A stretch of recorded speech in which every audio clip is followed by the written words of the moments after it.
अक्टूबर 2024 में हरियाणा में जीत की हैट्रिक लगाने के बाद बीजेपी की नज़र ठीक 1 साल बाद होने वाले पंजाब विधानसभा चुनाव पर है। पंजाब के विधानसभा चुनाव को लेकर बीजेपी की तैयारियों की जो सबसे बड़ी बात दिखाई दे रही है वो ये कि बीजेपी हरियाणा के मुख्यमंत्री नायब सिंह सैनी को लगातार पंजाब में घुमा रही है। नायब सिंह सैनी को पंजाब की राजनीति में सक्रिय करने के पीछे बीजेपी की क्या रणनीति है, आइए इसके बारे में बात करते हैं। हरियाणा के पिछले विधानसभा चुनाव में जब बीजेपी के लिए चुनावी लड़ाई बेहद मुश्किल मानी जा रही थी, तब भी पार्टी ने वहां सरकार बनाई थी, जिसका पूरा श्रेय सीएम सैनी को दिया गया था, जिसके बाद से सेंट्रल लीडरशिप का उनमें भरोसा बढ़ा है।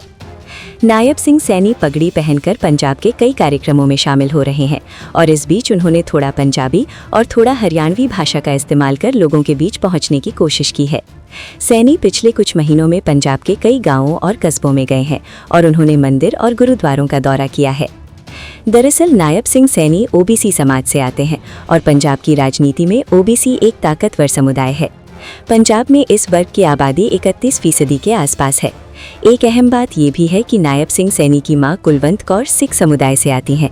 सैनी पंजाब में बड़े पैमाने पर मनाए जाने वाले माघी मेलों में शामिल हुए थे। बीजेपी उनके जरिए राज्य में अपनी जड़ों को मजबूत करने की कोशिश कर रही है। पंजाब में पार्टी को राजनीतिक चमत्कार की उम्मीद इसलिए भी है क्योंकि 2019 के लोकसभा चुनाव की तुलना में 2024 में उसका मत दोगुना हुआ है। हाल ही में नायब सिंह सैनी को लेकर एक विवाद सामने आया था, जिसमें पंजाब के आम आदमी पार्टी से विधायक नरेंद्र भराज ने आरोप लगाया था कि उन्होंने बीजेपी के साथ आने के एवज में टिकट देने का वादा किया है।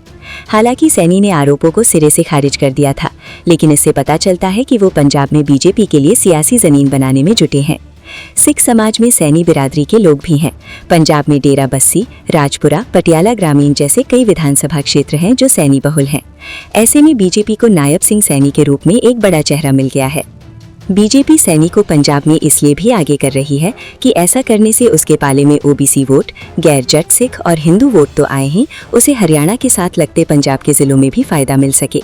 अब देखना दिलचस्प होगा कि सैनी को आगे करने के बाद अगले साल होने वाले पंजाब विधानसभा चुनाव में उसे कितना फायदा मिलता है।